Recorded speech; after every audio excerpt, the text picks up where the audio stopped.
There are lot of internal forces जो इस country को ब्रेक करना चाहते हैं, और ये वो लोग भी हैं जो थोड़े एंटी नेशनल माइंडसेट, लेकिन one of the biggest achievement they have done is Naxalism को खत्म करना. It's almost on the verge of finishing. जब 2014 में Modi government came in, people did not expect the radical changes.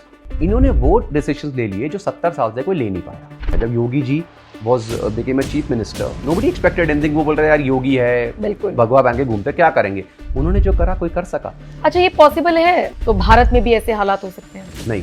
Ladakh में किंग पिन जो आप कह रहे हैं कौन है? भारत में इस वक्त सबसे बड़ा खतरा क्या है? There is always an involvement of deep state in these situations जहाँ पे गवर्नमेंट सडनली टॉपल हो रही है. अगर यहाँ से आपके सीएम निकलता है या कोई पॉलिटिशियन निकलता है, आपको उसकी शक्ल दिखती है अंदर हिडन.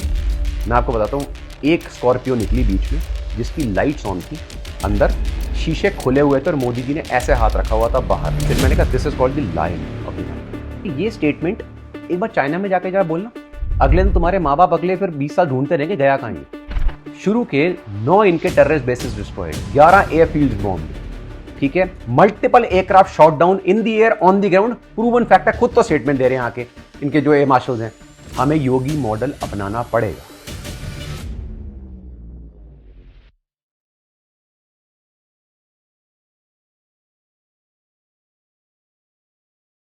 नमस्कार, स्वागत है आप सभी का. आप देख रहे हैं एनएमएफ न्यूज. आपके साथ मैं हूं नमता चौधरी.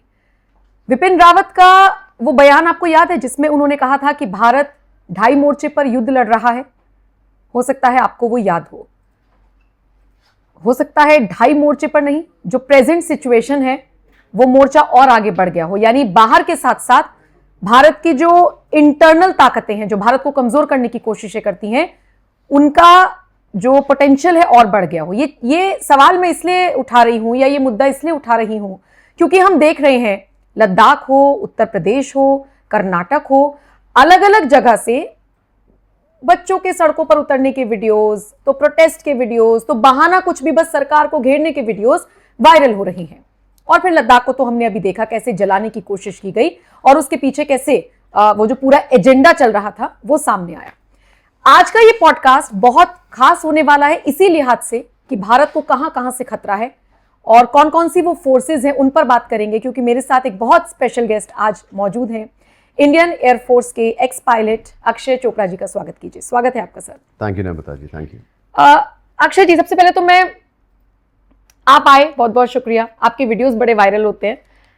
मुझे आपसे ये समझना है कि आपकी जो जर्नी रही है, थोड़ा सा उसके बारे में बता दीजिए.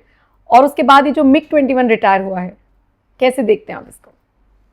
ओके, सो मेरी स्कूलिंग और बैकग्राउंड बोलूँ तो सब दिल्ली से है. अच्छा. और मेरी फैमिली में फोर्सेस में कोई नहीं था. I am the first generation officer.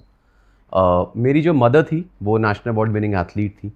मेरे grandfather was a wrestler in Lahore before independence. तो स्पोर्ट्स बैकग्राउंड रहा, एक थोड़ा सा फिटनेस. लेकिन मुझे बचपन से यूनिफॉर्म से एक बहुत फैसिनेशन थी, अट्रैक्शन थी. और ऑफ कोर्स वो पेट्रियाटिज्म सब में होता ही है.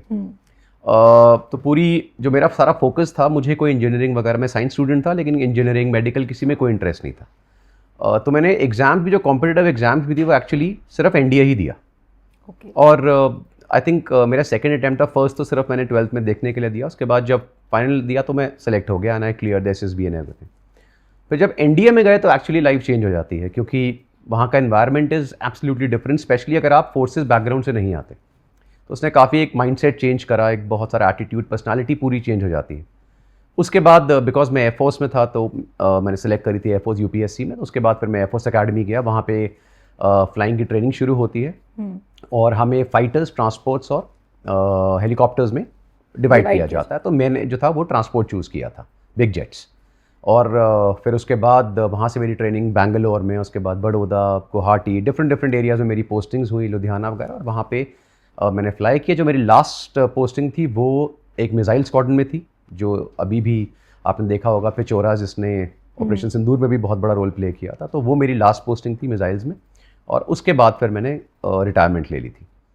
और इस पूरी जर्नी में ऑफ कोर्स जो एक्सपीरियंसेस रहे वो बहुत अच्छे रहे. और अभी जो MiG-21 है, अभी कल ही वो रिटायर हुआ है. भारतीय वायुसेना की रीढ़ की हड्डी. बिल्कुल जी, मतलब रीढ़ की हड्डी एक समय में थी.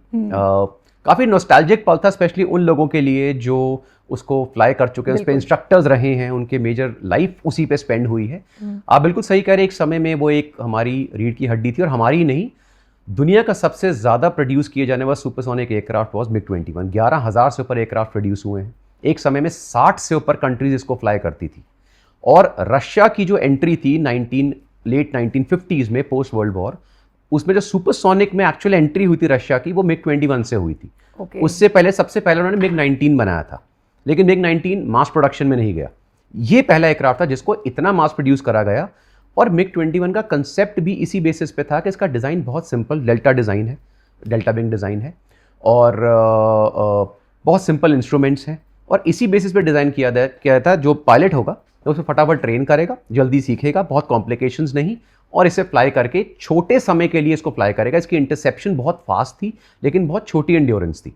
अगर आप फ्लाइंग टाइम की बात करें, मुश्किल से 45 मिनट 1 घंटा फ्लाई करेगा ये, इससे ऊपर फ्लाइंग नहीं करता है, क्योंकि इसका काम लॉन्ग डिस्टेंस पे एंगेज करना नहीं था। इसका काम था बेस डिफेंस। फॉर एग्जांपल, मैं NMF न्यूज़ के ऑफिस में बैठा हूं, तो अगर यहां पर अटैक होगा तो इसके कुछ रेडियस में मुझे जो एयरक्राफ्ट आएगा उसको एंगेज करना है और फिर वापस लैंड करना है। तो रेट ऑफ क्लाइंब बहुत तेज था। लिमिटेड वेपन्स कैरी होते थे, लेकिन बेस डिफेंस के लिए काफ़ी थे।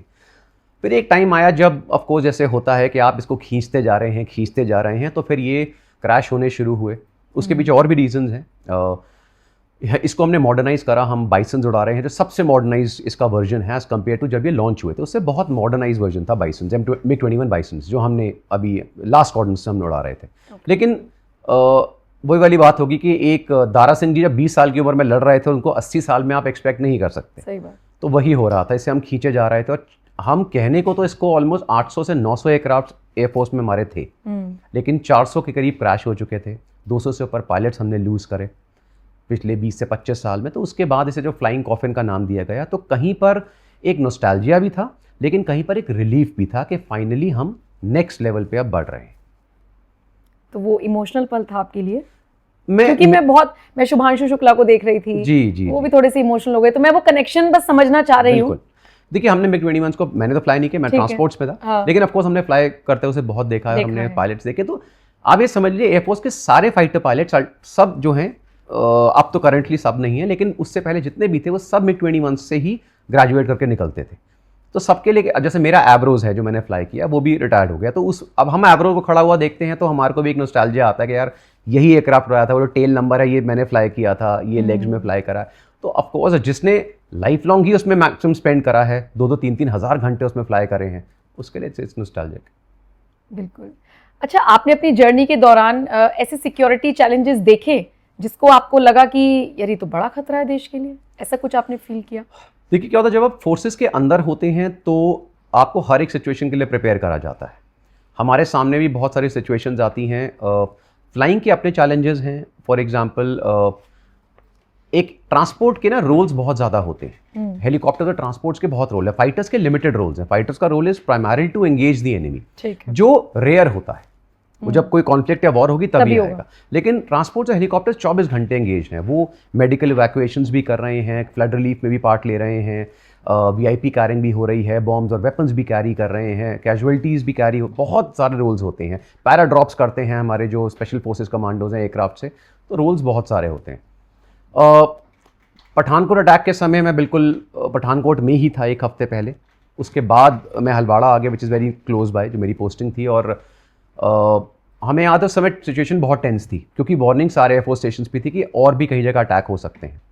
तो हम लोग कॉन्स्टेंट ड्यूटीज़ पे रहते थे। उसके अलावा अगर कहीं पे भी कॉन्फ्लिक्ट होता है तो आप फ्लाई तो कर रहे हैं, लेकिन you are always in enemy's range. बिल्कुल बिल्कुल, ठीक है। आप तो you are always in a conflict. अगर कुछ ना कुछ देश में चल रहा है तो forces will always be in the forefront. बिल्कुल, मतलब ये तो बड़े रोंगटे खड़े कर देने वाली बात है। मेरे को लगता है अभी तो शुरू हो रहा है पॉडकास्ट, और क्या क्या चीज़ें आएंगी। अच्छा, अभी हमने देखा जैसे ऑपरेशन सिंदूर हुआ, देखा हमने कैसे भारतीय सेना ने मुंह तोड़ जवाब दिया, लेकिन भारत में बैठकर कुछ लोगों ने सवाल उठाए।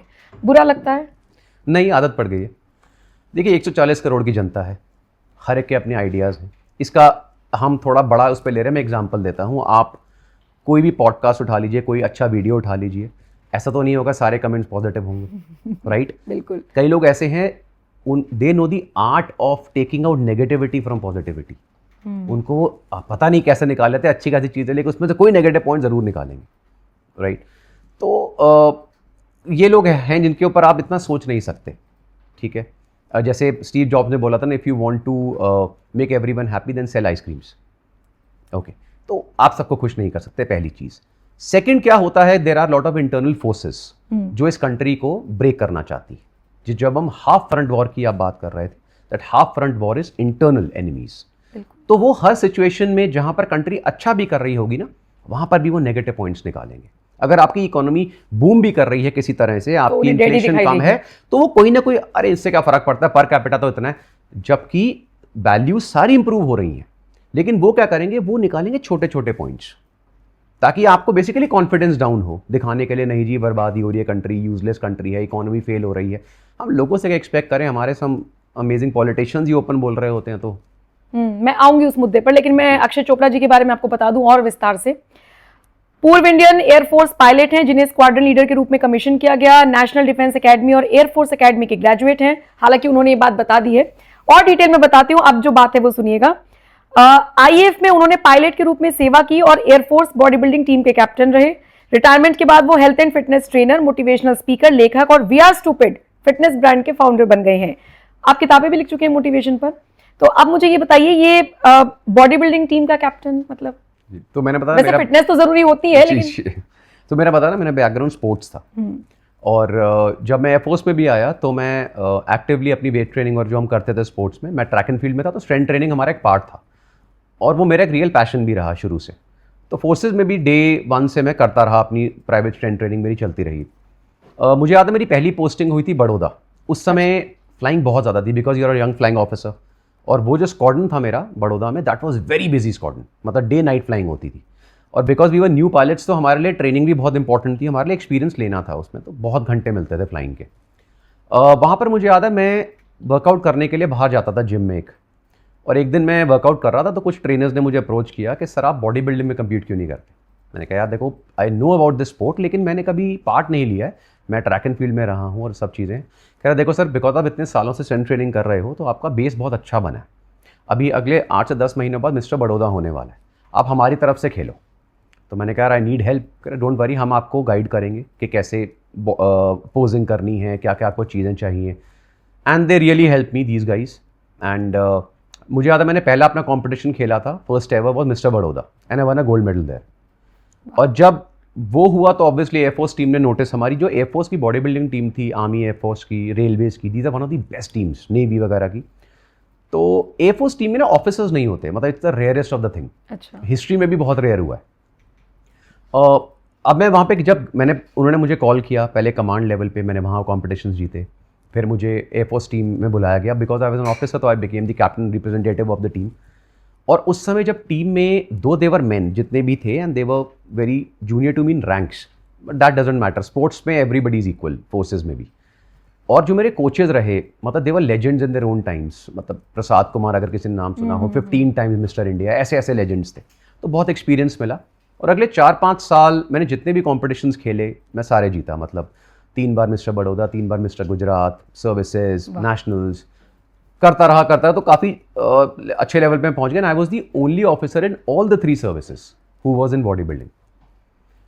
उसके बाद मुझे याद है मेरी एक बहुत सीरियस इंजरी हुई थी। ये आप किस साल की बात बता रहे हैं? This is 2012-13। ओके। उसके बाद मेरी एक बहुत सीरियस इंजरी हुई थी, मेरे शोल्डर टियर हुआ था मसल का।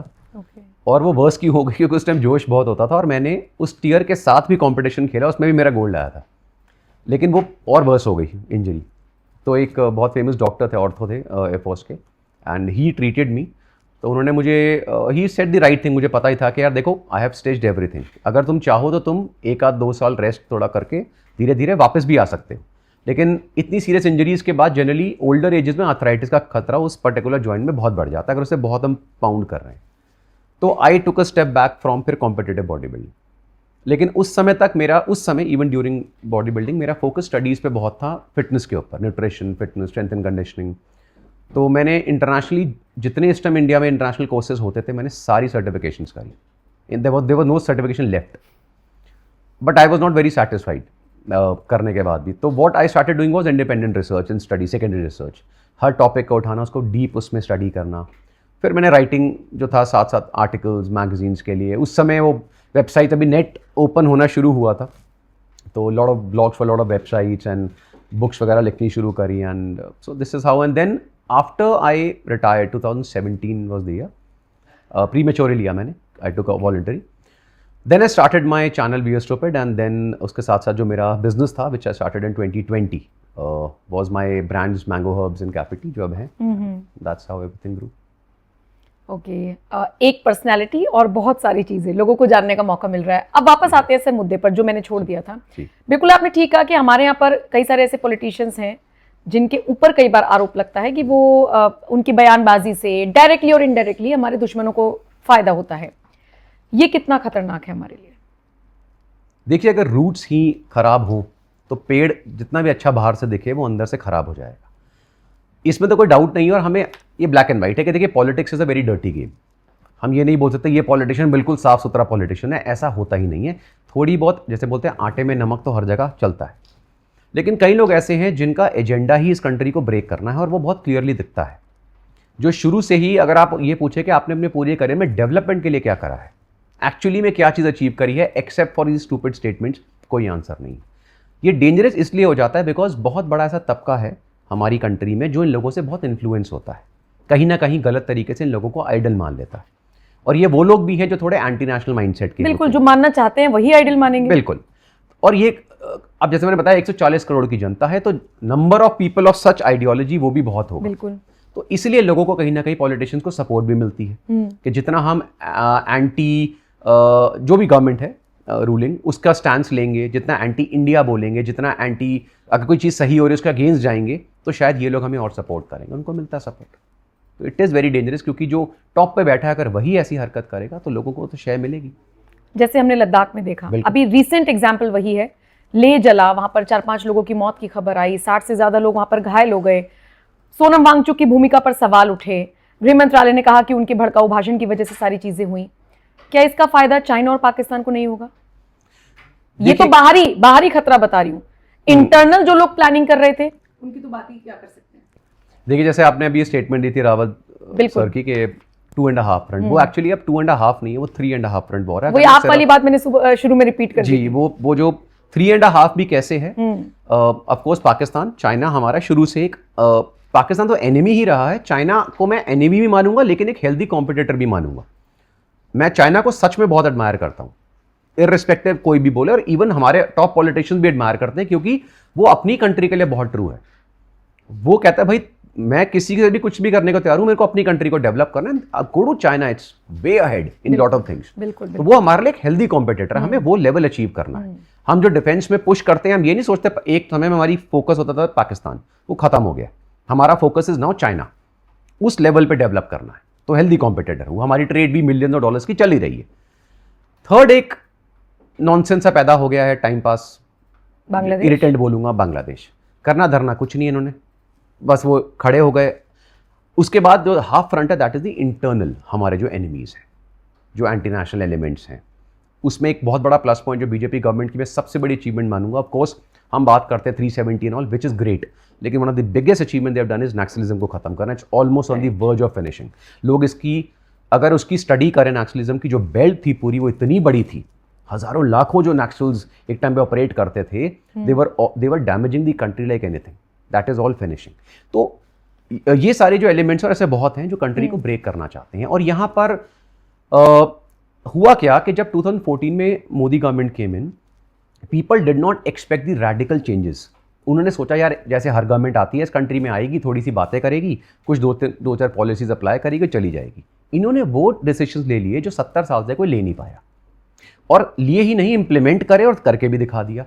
तो opposition took a step back, यार ये क्या हो गया, ये कैसे कर दिया? क्योंकि आपने सुना होगा जब 370 हट रहा था उससे पहले हमारे टॉप के लॉयर्स हुए या पॉलिटिशियंस हुए, अरे किसी का बाप नहीं हटा सकता, ये नहीं कर सकता, अगले जन्म तक नहीं हट सकता, फिर कोई तिरंगा उठाने वाला नहीं होगा, हाँ, पता नहीं क्या क्या होगा। क्या हुआ? कुछ नहीं। और सबसे पहले कौन भागा? जो स्टेटमेंट दे रहे थे, सारे गायब हो गए, क्योंकि इनको पता ही नहीं को अरेस्ट करके अंदर डालेंगे। तो हमारी कंट्री को इस तरह के रेडिकल स्टेप्स की जरूरत है। जब Yogi ji became a chief minister, nobody expected anything। वो बोल रहे यार योगी है, भगवा पहन के घूमते, क्या करेंगे? उन्होंने जो करा कोई कर सका। हाँ, अब जो उनके अगेंस्ट होंगे लोग, वो कुछ नेगेटिव पॉइंट निकालें, क्योंकि हम लोग क्या कोशिश करते हैं परफेक्शन ढूंढने की, कि यार एक आदमी आए या तो सब कुछ सही कर देगा या कुछ भी नहीं करेगा। ऐसा नहीं होता है। This nothing called perfectionism. वो पूरी कोशिश कर रहे हैं हर एक सेक्टर में, और UP has changed 360 degrees from last 10 years में जब भी उन्होंने रूल किया है, मैसिव चेंजेस देख रहे हैं। अब क्या होता है कि जो इंटरनल फोर्सेज है, लद्दाख की बात करें, यहाँ पर डीप स्टेट का, यूएस की डीप स्टेट का बहुत बड़ा हाथ आता है। हम उनके बारे में इस वाले केस में भी और हर जगह पे आता है। देखिए क्या होता है, हमें ये समझना पड़ेगा कि हमारी इंटरनल फोर्सेज जो हमारे अगेंस्ट एंटी नेशनल फोर्सेज होती है, इन्हें फंड कहीं से तो मिलेगा, जो इंडिया से भी मिलता है, लेकिन मेजरली एक्सटर्नल फंडिंग इन्हें बहुत स्ट्रांग होती है। बांग्लादेश का हमने क्लासिक एग्जांपल देखा, अच्छा खासी कंट्री, बहुत डेवलप हो रही थी, इंडस्ट्रीज बहुत अच्छी थी। इनफैक्ट बांग्लादेश पता कॉम्पिटिटर फॉर इंडिया। एक शेख हसीना ने सिर्फ स्टेटमेंट दी कि मैं तुम्हें यहाँ बेस नहीं बनाने दूंगी, और यूएस ने अगले दिन गवर्नमेंट टॉपल कर दी, और उसके बाद दंगे, हजारों लोग मर गए, country went in debt, economic disasters, लेकिन किसी को फर्क पड़ा नहीं। यूएस ने अपना पपेट बिठाया वहाँ पर, और आज आप सिचुएशन देख रहे हैं। सेम चीज़ नेपाल में हुई, इतनी पीसफुल कंट्री, कोई नहीं, सडनली वहाँ पर गवर्नमेंट टॉपल हुई, इंटरनल स्ट्राइक शुरू हो गए। नेपाल में भी डीप स्टेट का योगदान। There is always an involvement of deep state in these situation, जहाँ पे गवर्नमेंट सडनली टॉपल हो रही, कम होगी, ज़्यादा होगी, फंडिंग कैसे आ रही है, सारी चीज़ें पूरी रिसर्च के बाद जब खुलती हैं चीज़ें तब पता लगती है। सेम चीज़ लद्दाख में हुई। आप मुझे बताइए, कभी आपने सुना है हिस्ट्री में लद्दाख में दंगे होंगे? इतनी पॉपुलेशन है वहाँ दंगे करने के लिए। सच अ ब्यूटीफुल पीसफुल स्टेट, बिल्कुल इतनी सुंदर है, जाके विजिट करिए, घूमिए, इतनी बढ़िया जगह है। और वहाँ पे अब जो ये सडनली जो दंगे होने शुरू हुए, बीजेपी के कार्यालयों को क्यों आग लगाई, बाकी को आग क्यों नहीं लगी? उसके बाद क्या पता लगा, भाई ये जो सोनम वांगचुक की इन्वॉल्वमेंट आ रही है, फोर्ड फाउंडेशन से फंडिंग आ रही है, जॉर्ज सोरोस की इन्वॉल्वमेंट आ रही है, ये सारी क्लियर लाइन अप वो है। Nobody will arrest Sonam Wangchuk just because he is there. हमारी जो इंटेलिजेंस एजेंसीज हैं, जो आईबी है, जो दोवाल साहब बैठे हैं, जो हमारी इंटेलिजेंस एजेंसीज हैं, वो सारी इन चीज़ों पे पूरा स्टडी कर रही हैं। अभी लेट्स से इनके ऊपर हमने एक एक्ट लगाया, तो सुप्रीम कोर्ट में अगर कुछ होगा तो वो गलत प्रूव होगा ना। लेकिन जिनको हमने अरेस्ट करा है ऐसे पर्टिकुलर केसेस में, भारत तेरे टुकड़े होंगे इंशाल्लाह इंशाल्लाह। प्लीज मुझे बताइए, इस केस में अगर चाइना होती तो क्या आंसर होता? मार देते। एक सेकंड के अंदर जितने चिल्ला रहे हैं सारे शूट डेड, राइट? मैं पर्सनली होता, मैं ऐसा कभी नहीं करता, लेकिन डंडों से बहुत मारता इनको। अगर हमें छूट मिलती कि मेरी कंट्री के सामने तुम ऐसा मेरी कंट्री के लिए बोल रहे हो, तो डंडों से पिटाई होती। लेकिन क्या कुछ भी हुआ? लेकिन किसको? हमने 2-3 एलिमेंट्स को अरेस्ट करा कि जो हमें पता था ये किंग पिन्स है, राइट? और वो आज भी जेल में है। तो इसी तरह हर एक सिचुएशन में हमें किंग पिन को अगर अरेस्ट कर लें या उसके 2-4 जो हेड्स हैं, चीज़ें ऑटोमेटिकली शांत हो जाएंगी। बरेली में भी जो इंसिडेंट हुआ है, मैं आऊंगी बरेली पे, लेकिन लद्दाख में किंग पिन जो आप कह रहे हैं कौन है? हाँ, तो यहाँ पे जो पूरा का पूरा इस समय वो जा रहा है, वो सोनम वांगचुक के ऊपर जा रहा है। जो उनकी भड़काऊ स्टेटमेंट्स आ रही हैं, जो उनके लिंक्स निकल कर आए हैं, तो सारे विपक्षी दल के नेता तो खड़े हो गए हैं सरकार के खिलाफ, आम आदमी पार्टी, समाजवादी पार्टी, और भी लोग हैं। वो आप समझिए, ये लोग ना रीजन ढूंढते हैं। कोई भी विपक्षी दल रीजन ढूंढेगा कि मुझे ऑपोजिशन जो रूलिंग पार्टी है उसके अगेंस्ट कैसे जाना है। तो कहीं पर भी चाहे चीजें गलत भी हो रही होंगी कंट्री के, लेकिन वो सपोर्ट करेंगे क्योंकि वो रूलिंग पार्टी के अगेंस्ट। मतलब मोदी विरोध में भारत विरोध हो रहा है। बिल्कुल हो ही रहा है।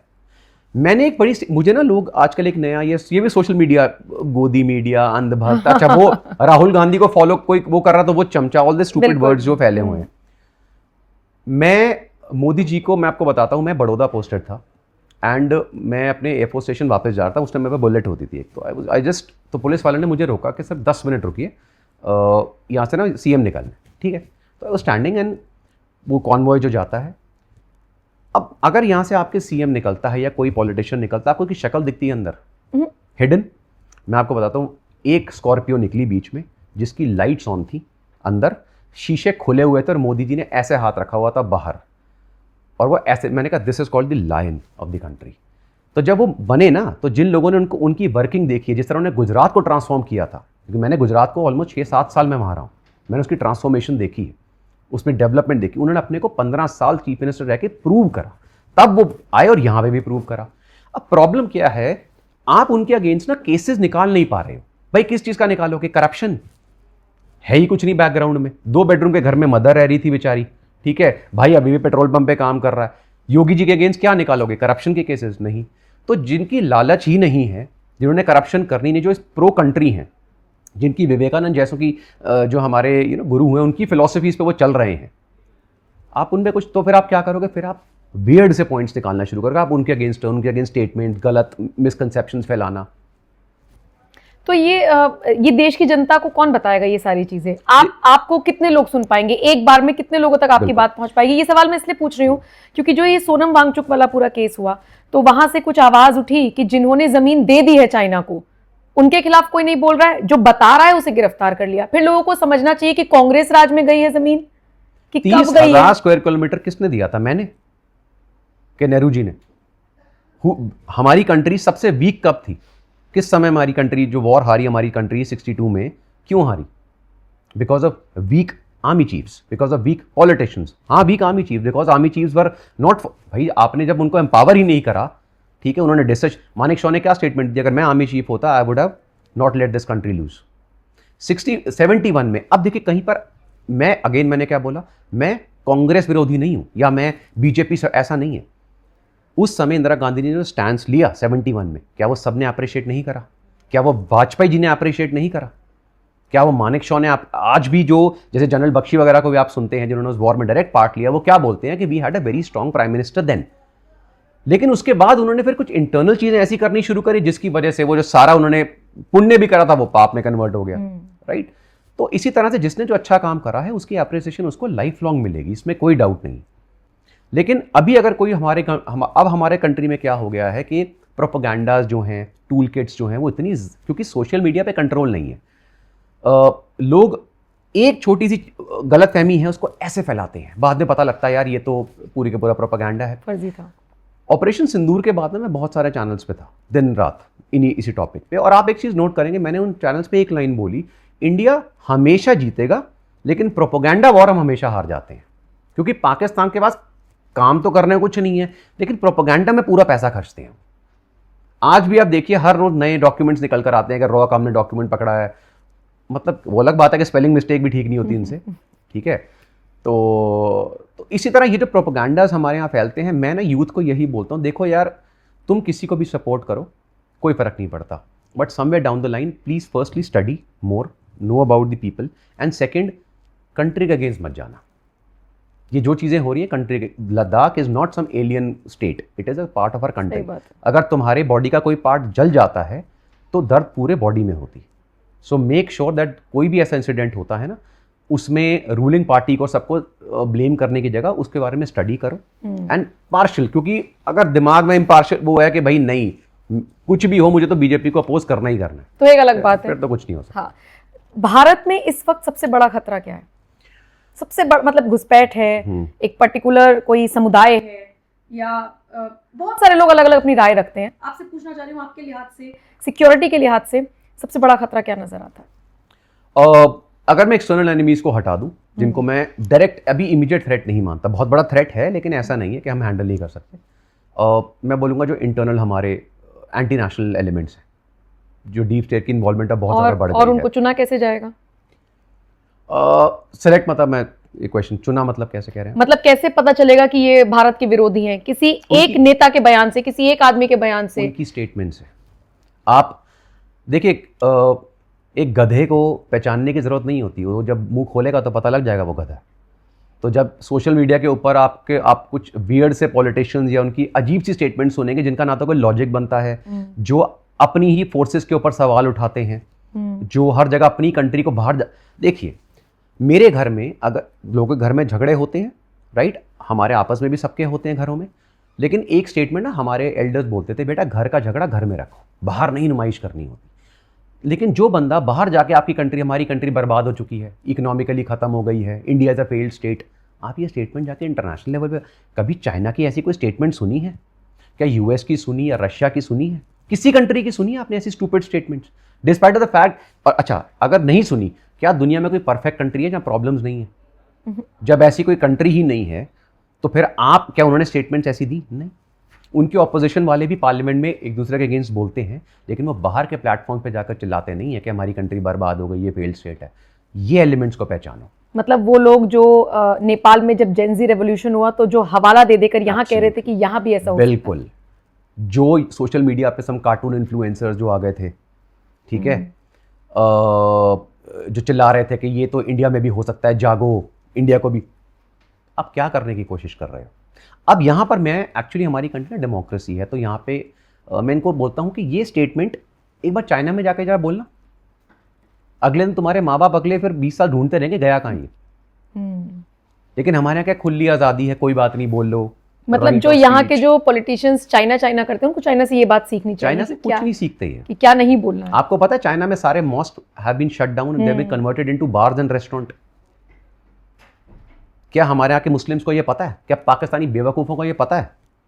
पता सबको है लेकिन बोलना नहीं। लेकिन बोलना कोई नहीं चाहता, क्योंकि एजेंडा जो है ना वो इतना स्ट्रॉन्ग इनग्रेन हो चुका है कि भाई कुछ भी हो, वो सही भी कर रहा हूँ, मुझे गलत ही बोलना है। अच्छा, ये पॉसिबल है जो लोग इस बात की दुहाई देते हैं कि अगर चीजें नहीं संभली तो भारत में भी ऐसे हालात हो सकते हैं, पॉसिबल है? नहीं, ये स्टेटमेंट्स अगेन, जैसे मैंने बताया, भड़काऊ स्टेटमेंट्स होती है कि इंडिया में भी ऐसा हो सकता है, देखो वहाँ पे हो गया। ये बेसिकली या तो ये खुद डीप स्टेट इन्वॉल्व है, पूरी कोशिश कर रहे हैं कि उस फंडिंग से इंडिया में भी डिस्टर्बेंसेस कहीं ना कहीं जहाँ पॉसिबल है क्रिएट करी जाए।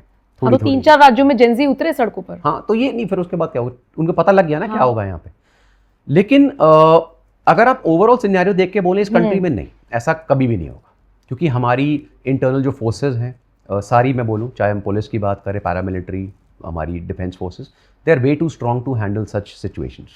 और उसके बाद भी कहीं ना कहीं ऐसा नहीं है कि सब लोग खराब हैं। अगर 2-3 लोग ऐसे हैं जो इसको इंस्टिगेट करेंगे तो 10 लोग उसे दबाने के लिए भी बैठे। दैट्स वाई दिस कंट्री है।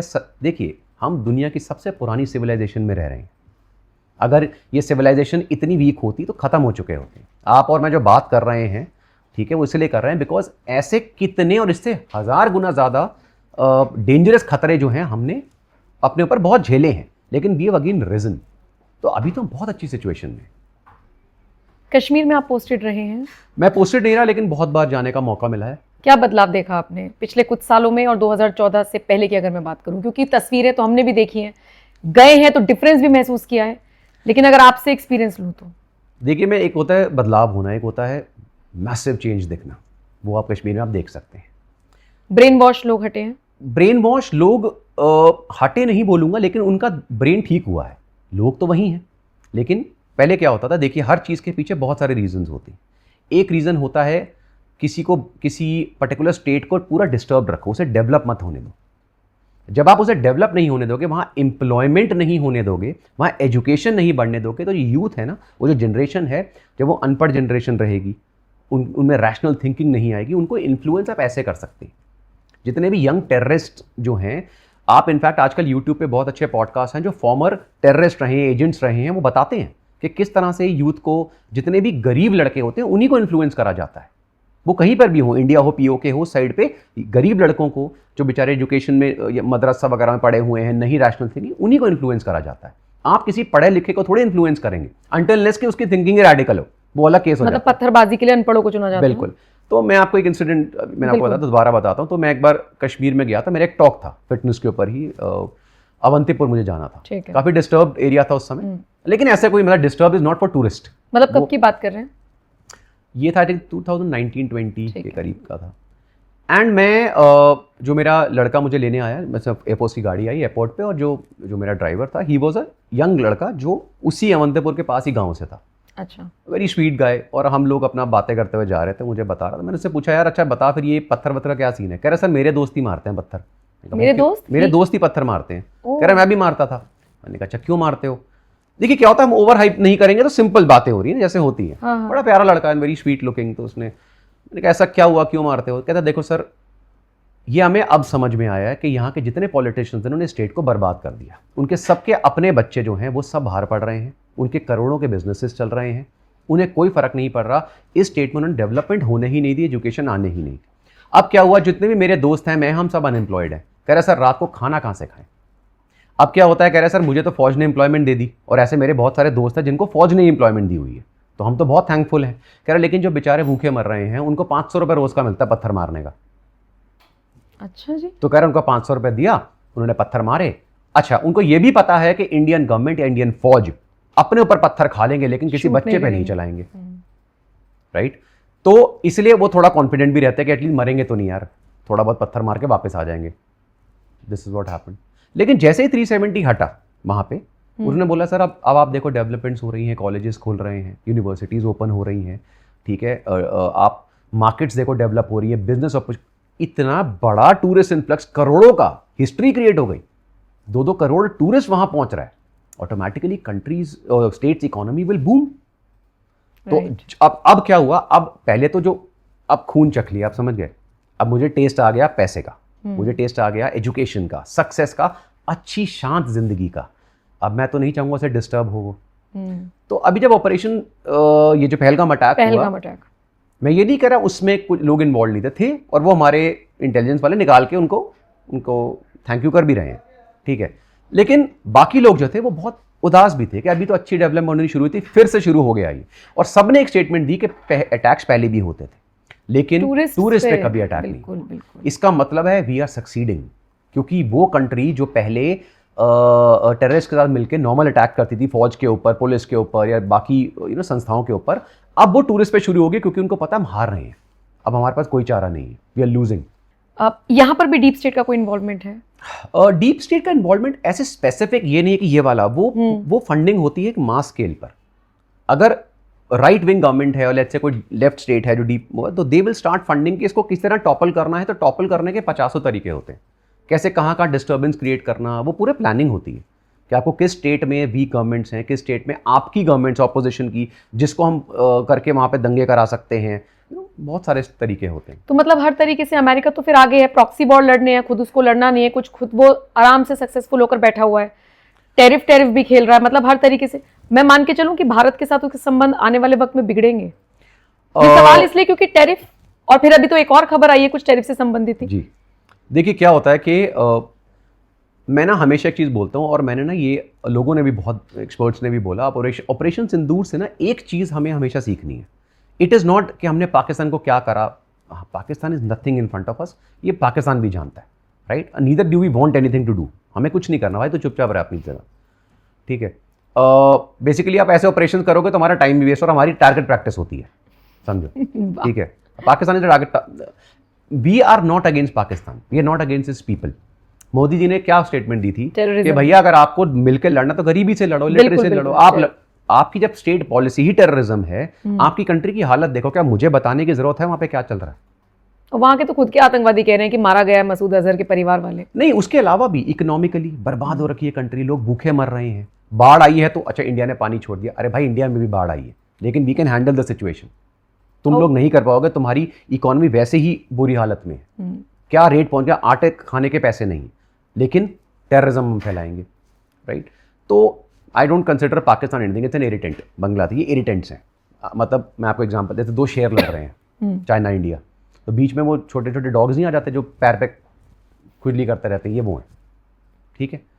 So sometimes we have to focus more and we have to hit them and then they keep quiet. तो अगर हम बात करते हैं अमेरिकन इन्वॉल्वमेंट की, देखिए क्या होता है कि situations have change since world war के बाद 91 में जब यूएसएसआर का ब्रेकअप हुआ, तो ये जो वर्ल्ड था यूनिपोलर बन गया। मतलब एक सिंगल सुपर पावर निकल कर आई अमेरिका, पहले दो थी। उसके बाद जब से ये शुरू हुआ तो अमेरिका ने मैसिवली डोमिनेट करना शुरू करा हर जगह पे, एंड सुपर पावर का मतलब ही यही है। इंडिया होती तो इंडिया भी करती, ठीक है।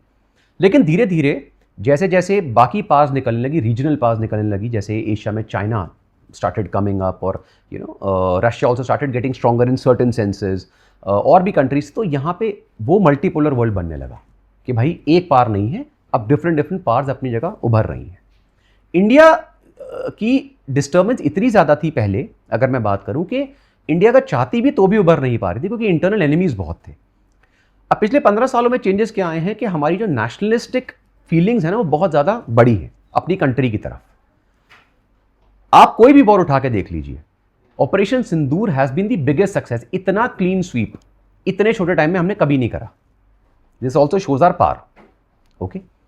अब क्या होता है कि जैसे इंडिया एक पावर की तरह भरने की कोशिश करेगी, तो ऑब्वियसली ये थ्रेट चाइना के लिए तो है ही, लेकिन यूएस के लिए एक और थ्रेट निकल रहा है। हाउएवर, इंडिया का थ्रेट दुनिया में इसलिए नहीं है because Indian policies are not in favour of any particular group.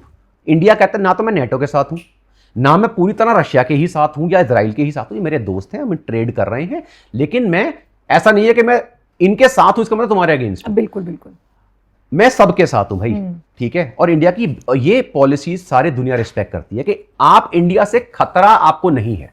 ये मैं पाकिस्तान को भी बता चुका हूं कितने, कि भैया इंडिया से आपको खतरा नहीं है, आप खतरा पैदा कर रहे हो तो इंडिया रिस्पॉन्ड करता है। India will never attack you first, operation Sindoor was not बैठे बैठे, Pahalgam happened, that's why operation Sindoor happened. Okay, तो इंडिया से खतरा नहीं है। तो इंडिया को अमेरिका जो है ना वो डायरेक्ट एनिमी नहीं समझता। इनफैक्ट रिलेशंस क्यों इंप्रूव हुए? बिकॉज साउथ एशिया में to counter a rising power like China, it's only India which is capable to counter that. और कोई कंट्री काउंटर ही नहीं कर सकती इतनी स्ट्रांग पावर। तो यूएस ने क्या करा, आपने देखा होगा, अगर आप रशिया से कुछ भी लेते थे यूएस सैंक्शन लगाता था। इंडिया ने कितना कुछ रशिया से लिया, लेकिन यूएस ने बोला नहीं भाई इंडिया पे सैंक्शन नहीं लगाना। तो इंडिया ने बोला अच्छा यार एक काम करते हैं, तुम भी खुश रहो, तुमसे भी ट्रेड करते हैं, इनसे भी करते हैं। अच्छा रशिया से क्या लिया? फाइटर्स लिए, ये लिए। अच्छा एक काम करो, चिनुक्स दे दो, अपाची दे दो, ठीक है, C-17 दे दो, C-130 दे दो, इंजन्स दे दो। तो यूएस भी खुश, भाई वो भी खुश।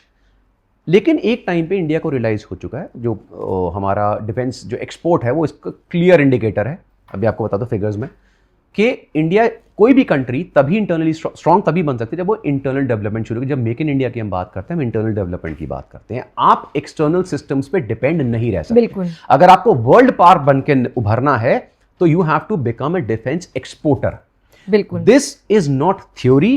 2013 में the defense export of India was 600 crores. Today it is more than 26,000 crores.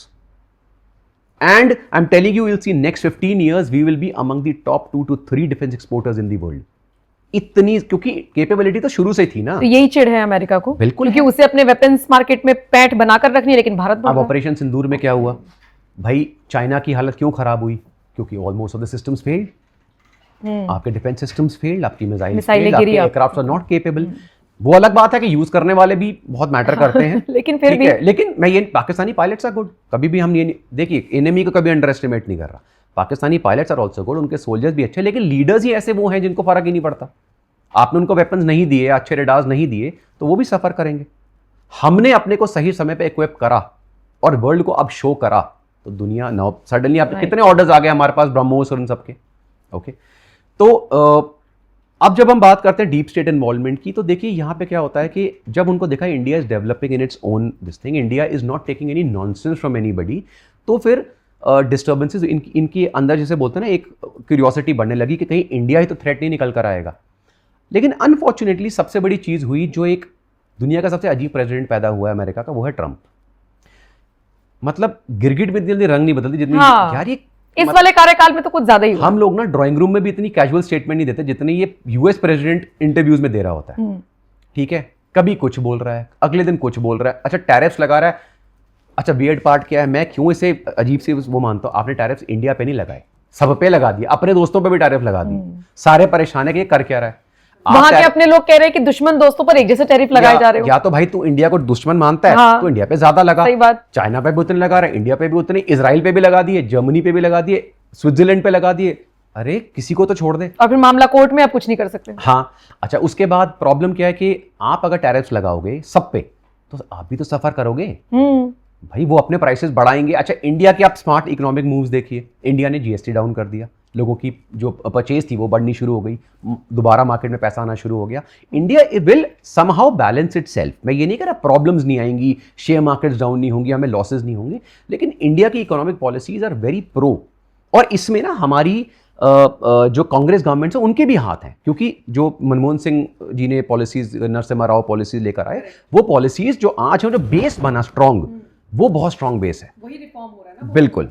फिर इंडियंस की जो सेविंग की हैबिट्स हैं जो हमारी, वो हमारे को बहुत हेल्प करती हैं।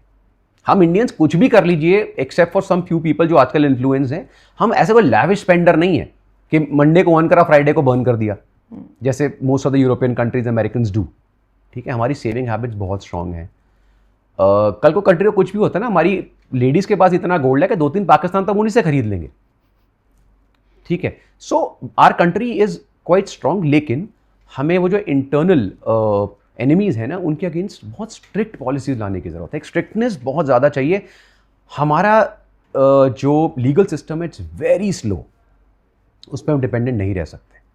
हमें योगी मॉडल अपनाना पड़ेगा पूरे देश में। बिल्कुल, अगर आप वो नहीं करेंगे। और योगी मॉडल क्या है आपके हिसाब से? योगी मॉडल, अच्छा अब योगी जी मुसलमानों के अगेंस्ट है, वो मुसलमानों के अगेंस्ट है, वो तो अपराधियों के अगेंस्ट में।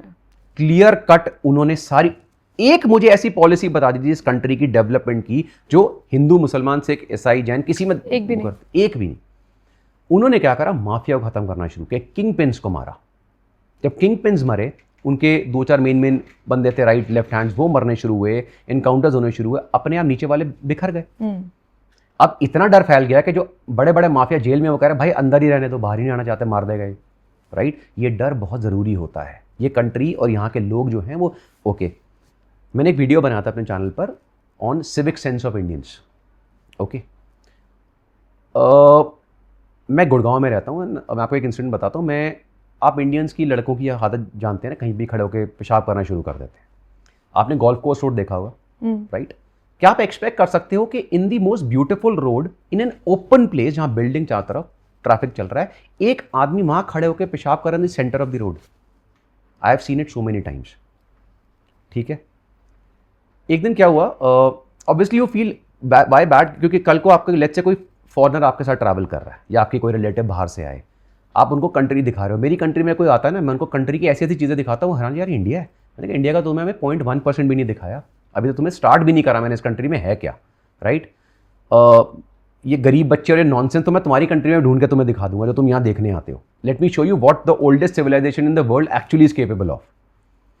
तो वो कर रहा, मेरे को अंदर से इतना दुख हुआ, मैंने कहा सोचो यार, कोई फॉरनर आए इतना अप्रिशिएट कर रहा होगा और सडनली ये वाला सीन देखे, राइट। थूकने की हमारी जो प्रॉब्लम है, कोई कोना हम नहीं छोड़ा, जब मॉडर्न आर्ट हम बनाते हैं हर जगह पे। I have literally hit people, I am sorry to say, मैंने थप्पड़ मारा है 2-3 लोगों को सड़क के ऊपर ये हरकतें करते हुए, राइट। गाड़ी रोक कर मैंने थप्पड़ मारे।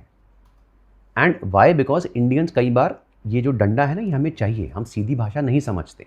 तो ये जो वैलिडिटी ऑफ स्ट्रिक्टनेस है ना, ये स्ट्रिक्टनेस हमारे को बहुत सारी जगहों पे चाहिए। डंडा नहीं दोगे, डर नहीं होगा, लोग काम नहीं करेंगे। दुनिया में कोई भी कंट्री आप उठा लो और लॉ का डर है, वो डर होना बहुत जरूरी है। लेकिन आप सोचिए यूपी में 2017 से योगी आदित्यनाथ की सरकार है, लेकिन फिर भी बरेली जैसे केस सामने आ रहे हैं जहाँ पे लड़के सड़कों पर बैठ जा रहे हैं। आई लव मोहम्मद का आप लेकर चलिए बैनर, कोई दिक्कत नहीं है, कोई दिक्कत नहीं है, लेकिन उसके नाम पर वो मुंह में राम बगल में छुरी तो नहीं चलेगा ना। पाकिस्तान की पॉपुलेशन क्या है? 20 करोड़, उससे ज्यादा तो यूपी की है। तो UP is like a country, it's not a state. जब इतनी बड़ी पॉपुलेशन होती है और वहाँ पर कोई ना कोई एलिमेंट्स इंस्टिगेट करने वाले होते हैं, तो आज नहीं तो कल, मैंने आपको क्या बताया, कभी भी दुनिया में परफेक्शनिज्म नहीं ढूंढी जाती कि ये तो बिल्कुल ही पीसफुल है, कभी कुछ होगा ही नहीं। ये जनरेशन्स पुराना माइंडसेट है और आज भी फंडिंग इनको होती है, तो ये कहीं ना कहीं छोटे छोटे इंस्टेंस होते रहेंगे। अब एक्शन इनके ऊपर क्या होता है, उसे कितनी स्ट्रिक्ट तरीके से कर्ब करा जाता है वो आयरन हैंड के थ्रू, वो इंपॉर्टेंट है, क्योंकि वो लेसन बहुत बढ़िया, भगा दिया, बहुत बढ़िया, सबको भगा दिया, मच नीडेड। जाओ काम करो, चलो वापस जो कर रहे थे। ये किस सोच के लोग हैं फिर? ये सोच नहीं है, ये पंजाबी में बेला वर्ड यूज करते हैं, काम नहीं है कोई, ये वो है, चलो आज दंगे ही कराते हैं, आज पूरे पत्थर मार लेंगे। इनको भी पैसे मिलते हैं दिहाड़ी पे? बिल्कुल मिलते हैं, कोई क्यों करेगा? इंस्टिगेट कर रहे हो आप किसी क्राउड को, कहां से क्राउड? आप मुझे बताओ, बताइए, आप क्राउड इकट्ठा कर सकते हो ऐसे? पैसे देने पड़ेंगे, कुछ तो इंसेंटिव होगा ना। अच्छा, ये जो एआई आया है ये कितना चैलेंजिंग है? क्योंकि मैं कई बार पढ़ रही थी कि ड्रोन थ्रेट्स भी उभर रहे हैं जी। ये क्या है, इसे कैसे समझ सकते हैं सिक्योरिटी के लिहाज से? देखिए, मैं ये बोलूंगा कि पिछले 10 साल के अंदर भी, पिछले 5-7 सालों में जो वॉरफेयर चेंज हुआ है, वो हमारे बड़े से बड़े जो वेटरन्स हैं, जनरल्स हैं, वो भी हिल गए, उनका भी माइंडसेट हिल, क्योंकि जो ड्रोन वॉरफेयर सडनली आया है, जो मिसाइल वॉरफेयर आया है, जिसने कन्वेंशनल वॉरफेयर को रिप्लेस ही कर दिया है वर्चुअली। अब फॉर एग्जांपल ऑपरेशन सिंदूर हुआ, वो स्टार्ट कहाँ से हुआ? क्या हमने वहाँ पे जाके टैंक्स, हमने कोई बॉर्डर ओपन करे, फ्रंट ओपन करा? Operation Sindoor was not a war. पहले तो मैं लोगों को डिफरेंस बताता हूँ, वॉर और कॉन्फ्लिक्ट में फर्क होता है। Kargil was a conflict, operation Sindoor was a conflict, it is not a war. War होती है जहाँ बॉर्डर्स पे क्रॉस करके दूसरे में एंटर करते हो। Russia Ukraine is a war, Israel Hamas Yemen is a war, India Pakistan 71, 65, 62 China, these were Wars, जहाँ पे सैनिक डायरेक्टली, जहाँ पे फ्रंट्स ओपन हुए कंट्रीज में, आपने ये कॉन्फ्लिक्ट्स हैं। ठीक है, लेकिन कॉन्फ्लिक्ट्स भी पहले जो होते थे वो डिफरेंट तरीके से होते थे, ठीक है। मोस्टली जो ऑन फुट सोल्जर्स हैं वो एक दूसरे पे चौकी, जैसे हथियाली हमने, उन्होंने 99 में फिर हमने छुड़वाई, तो ये वाला। लेकिन अब तो वॉरफेयर का कंसेप्ट ही चेंज हो गया, ट्रूप मूवमेंट्स ही लिमिटेड है, क्योंकि सबसे पहले उन्होंने क्या करा, जैसे पहलगाम अटैक हो, हमारा सबसे पहला अटैक क्या था? Straight missiles. हमने अपने ही पर्टिकुलर कंट्री में रहते हुए यहीं पे हमारे एयरक्राफ्ट ने सीधा पिन पॉइंट 11 जोन के बेसिस जो ये थी टेररिस्ट पॉइंट से 9 इनको डिस्ट्रॉय कर दिया विद इन मिनट्स। उसके बाद पाकिस्तान का अटैक क्या आया? Straight away drone attacks. तो ये जो ड्रोन वॉरफेयर, मिसाइल वॉरफेयर शुरू हुआ है ना, इसको काउंटर करना बहुत इंपॉर्टेंट है। इसलिए India is focusing a lot on obtaining a big range of drones, क्योंकि ड्रोन्स की बहुत वैरायटी है। ठीक है, you have big endurance drones, ठीक है, you have attack drones, you have swarm drones, बहुत वैरायटी होती है ड्रोन्स की।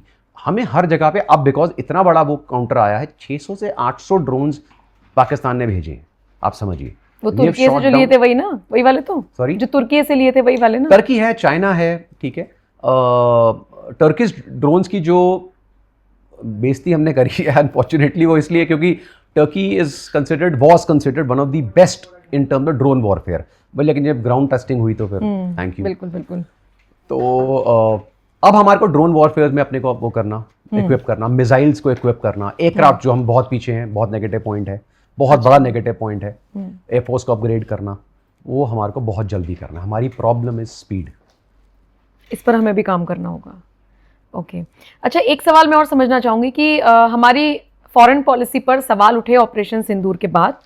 मैंने बहुत सारे लोगों को ये कहते हुए सुना कि हमारे साथ कोई खुलकर खड़ा नहीं हुआ। पाकिस्तान के साथ, देखिए मैंने भी टर्की का जिक्र किया, तुर्की उसके साथ आ गया, ड्रोन्स प्रोवाइड करा दिए, बैक द डोर पाकिस्तान को चाइना और अमेरिका ने भी हेल्प किया, लेकिन हमारे लिए कोई फ्रंट फुट पर नहीं खड़ा हुआ। तो फिर सवाल उठाया गया कि जबरदस्ती हम गले पड़ते हैं क्या? देखिए, और ये मेरा सवाल नहीं है भैया, मुझे मत ट्रोल करना, ये मैंने बहुत लोगों को सुना। I think Jaishankar is one of the best foreign ministers we have ever had. Agreed. Right? Please tell me which prime minister in the history of this country has got so many international awards. ये जो award मिलते हैं ना, ये मोदी जी को नहीं मिल रहे हैं, ये हमारे देश को मिलते हैं। जिन लोगों को मोदी जी का अवार्ड मिल गया, उनको तो वो खरीद नहीं रहे हैं भाई। ये वो वाले अवार्ड नहीं है जो बैंकॉक में मिलते हैं, ये यहाँ मिलते हैं अवार्ड, यहाँ कंट्रीज में, जहाँ पे एक state of country is touching his feet. Right, can you imagine the respect, can you imagine the respect that person? क्या आपको, हमें प्राउड नहीं होता? क्या हर इंडियन को प्राउड नहीं होना चाहिए कि अगर मनमोहन सिंह जी के कोई पैर छूता है, क्या मुझे प्राउड नहीं होगा? क्या मनमोहन सिंह जी की क्वालिफिकेशंस के ऊपर हमें प्राइड नहीं था? बिल्कुल। आप पर्सन के अगेंस्ट मत टर्न होइए, आपकी कंट्री की वो। नेक्स्ट, जयशंकर जी का जो एक्सपीरियंस है, the way, have you seen how people, youngsters admire him world over? Have you seen the strong statements he has given to European Union? क्यों नहीं देते थे इंडियंस? डर लगता था, क्योंकि बैकअप ही नहीं था, पता था भाई कुछ और हो जाएगा हमारे साथ, चुपचाप मान लो हाँ हाँ जी हम ही है। He is giving straight on the face counter statements. Now, please tell me which country actually countered India in Operation Sindoor? India के अगेंस्ट खड़ा कौन था? सबने तो इंडिया को सपोर्ट करा है, लेकिन यही तो स्टेटमेंट इंडियंस और सारे, मैं भी कब से दे रहा हूं कि सबसे बड़ी सीख आज की डेट में, स्पेशली ऑपरेशन सिंदूर से हमें क्या मिली, यूक्रेन रशिया वॉर से क्या मिली, इजराइल वॉर से हमें क्या मिली है? You have to strengthen your own country. जब जरूरत पड़ेगी तुम्हें बचाने कोई नहीं आएगा, लोग तुम्हें सपोर्ट कर देंगे मैन और मटेरियल से। तो रशिया यूक्रेन में, यूक्रेन को सपोर्ट मिल रहा है, वेपन भी मिल रहे हैं, पैसा मिल रहा है, मर कौन रहा है, लड़ कौन रहा है? Ukraine. You have to strengthen your own country. Friends का मतलब या तुम्हारी सपोर्ट इंटरनेशनल का मतलब ये नहीं होता कि तुम्हारे साथ आके खड़े हो जाएंगे मैं भी लड़ूंगा। पाकिस्तान को किसने सपोर्ट किया? लेकिन वेपन्स तो दिए, वो अपना मार्केट सेट करने, हमारे पास वेपन्स दिए, वी गॉट वेपन्स। हमारी कमी पड़ी, हमने इजराइल से ले लिए, जबकि हमारे स्टोर्स ही इतने हैं। ये तो कॉन्फ्लिक्ट 3 दिन का था ना, उसमें मतलब मुझे तो ऐसा लग रहा है कि मैं भी वही नैरेटिव ही बता रही हूँ, इसका मतलब जो नैरेटिव फैलाया गया हमारे साथ कोई नहीं। आपको नेगेटिव निकालना है, आप किसी भी पॉइंट पे निकाल सकते हैं। प्रोपेगेंडा कैसे फैलाया जाता है? एक क्लास में एक बच्चे के 99 नंबर आते थे, उसके गलती से आ गए 98 या 97, उसको बहुत दुख हुआ। दूसरा था 40% वाला, उसके आगे 50, वो कर रहा पार्टी। डिफरेंस समझ में आया? तो 3:2 रेशियो क्या है? 40, 3:50। शुरू के 9 इनके terrorist basis destroyed, 11 airfields bombed, ठीक है, multiple aircraft shot down in the air on the ground, proven fact है, खुद तो स्टेटमेंट दे रहे हैं आके इनके जो एयर मार्शल्स हैं कि यार उसी में इतने डिस्ट्रॉय हो गए हमारे, वो मर गए सोल्जर्स, मल्टीपल पीपल डेड। अभी तो हमने फ्रंट खोला भी नहीं, अभी तो navy was only just sleeping, chilling. इनके वो वर्ड यूज करते हैं, घोड़े खुल गए थे विद इन 3 days। तो अब इतना बड़ा जब आपने ऑपरेशन किया, तो अब आप मार्केट में क्या फैलाओगे? देखो हमने रफाल गिरा दिया, ध्यान, 40 जो तुम्हारे को बर्बाद कर दिया पूरी कंट्री को, तुम्हारा बिलियन डॉलर्स का लॉस कर दिया। इंडियंस ना, वो जितना इन्होंने लॉस करा ना, उतना दिवाली शॉपिंग में खर्च कर देते हैं, हमारी जितनी मिसाइल्स गिरी, ठीक है, उसे हमें फर्क नहीं पड़ा। इनकी इकोनॉमी जो ऑलरेडी इतनी थी, उस पर इतना लॉसेज हो गए। सही बात। इनके सारे वेपन सिस्टम को क्लियर फेल कर दिया। क्लियर वीडियोज आ रही है, ड्रोन अब आप सोचो, आपको याद है अच्छा, पाकिस्तान जितना बड़ा झूठा स्टेट ना शायद दुनिया में नहीं। किसी ने बड़ा अच्छा बोला ना क्रिकेट मैचेस जो हो रहे थे, तो I don't watch cricket matches, एक स्टेटमेंट आई कि अगर ये क्रिकेट मैच लाइव टेलीकास्ट नहीं हो रहा होता ना, तो शायद ये भी पाकिस्तान में लगता है कि सारे मैच जीत चुके हैं। तो इनकी प्रॉब्लम क्या, ये वही कंट्री है जो 71 वॉर में ब्रेक होने से पहले 1 घंटा पहले इनकी स्टेटमेंट देते हम जंग जीत रहे हैं। राइट। आज भी इनको किताबों में पढ़ाया जाता है कि इंडिया से आप सारे जंगे जीते हैं। हाँ, गो एंड चेक, आप सब कुछ जीते हैं इंडिया से। लेकिन जो सेंसिबल वहां के लोग हैं, जो बताते हैं कि भाई तुम क्यों झूठ बोल रहे हो, there you simply can not win. अगर इंडिया चाइना में कल को वॉर होती है, none of us can win. हम दोनों इतनी बड़ी पावर जब लड़ेंगी तो सिर्फ डिस्ट्रक्शन होती है, विन नहीं होता उसमें। लेकिन आप बात कर रहे हो आपसे 100 गुना ज्यादा स्ट्रॉन्ग कंट्री की, जो पिछले 15 सालों में पता नहीं कितनी हर चीज में स्ट्रॉन्ग, आप उससे बात कर रहे हो लड़ने की। देख लिया हशर, लड़ो। एक और सवाल सर, आखिरी सवाल, इसी के साथ वाइंड अप करूंगी। सवाल ये कि मोदी सरकार में आर्मी की सिचुएशन और आर्मी पर्सन्स की सिचुएशंस या हमारे डिफेंस सिस्टम की सिचुएशंस कैसे बदली है? मैं आपको पर्सनल एग्जांपल देता हूं और मैं आपको सारे फौजियों का भी एग्जांपल देता हूं। जब हम फोर्सेस में थे ना, उस समय हम सिर्फ रोते थे कि यार हम लड़ कौन से वेपन से रहे हैं, विंटेज वेपन्स हैं, विंटेज गन्स हैं हमारे पास। अगर मॉडर्न एयरक्राफ्ट भी हैं तो लिमिटेड फ्लीट्स हैं, लिमिटेड वो हैं। जितनी बड़ी इंडक्शंस मॉडर्न एयरक्राफ्ट की, वेपन्स की 2014 के बाद शुरू हुई है, उतनी हमारी कंट्री की हिस्ट्री में कभी नहीं हुई। प्लीज चेक द फैक्ट्स, आपके सामने फिगर्स हैं। जब हम 600 करोड़ से 26,000 करोड़ के एक्सपोर्टर बन गए, तो एक्सपोर्टर का मतलब थोड़ी है कि बाहर ही दिए जा रहे हैं। हमारी जो गन्स जिनसे हम इंसास लड़ रहे थे, I am sorry, they are not good guns. We needed modernised weapons. Special forces were having good weapons, लेकिन हमारे जो स्टैंडर्ड इंसास राइफल थी, that was not something great. 5.56 अब हमने लिया ना AK-204, हमारे पास आ गई AK की नई सीरीज, सारी रिप्लेस हो रही है, नई कार्बाइन आ रही है, नई स्नाइपर राइफल्स आ रही हैं। हम नए एटैक्स जो हैं, धनुष हैं, इन सबको इंडक्ट कर रहे हैं। दो हमारी प्रॉब्लम क्या है, speed. We need to act fast and in numbers. Aircraft की जो ड्विंडलिंग हमारी, अभी MiG-21 तो रिटायर हो गया, लेकिन हमने साइन तो कर लिया पैक्ट, लेकिन हमें जल्दी इंडक्ट करना है। वो स्पीड इज अ प्रॉब्लम। लेकिन कम से कम दिख तो रहा है कि अब हम कर क्या रहे हैं। आपने 2008 में तेजस मार्क 2 AMC का नाम सुना था कभी? आप सुन रहे हो। नेवी की जो इंडक्शंस हैं बहुत जबरदस्त हो रही हैं, right. So we have seen big inductions coming. थोड़ा सा स्पीड की हमें जरूरत है, इनफैक्ट बहुत जरूरत है। We really need to strengthen, क्योंकि जैसे मैंने 3.5 फ्रंट वॉर जो है, उसके लिए अब हमें नंबर्स चाहिए और जल्दी चाहिए। We can not lose that edge. Okay, तो अक्षय चोपड़ा को आपने सुना। बहुत बहुत शुक्रिया सर हमसे बात करने के लिए, आप स्टूडियो में आए। देखिए बहुत सारे मुद्दे हैं ऐसे जो देश में चल रहे हैं, देश के बाहर चल रहे हैं, जिनका सीधा सरोकार आपसे, मुझसे, इस देश के सभी जो निवासी हैं उनसे है।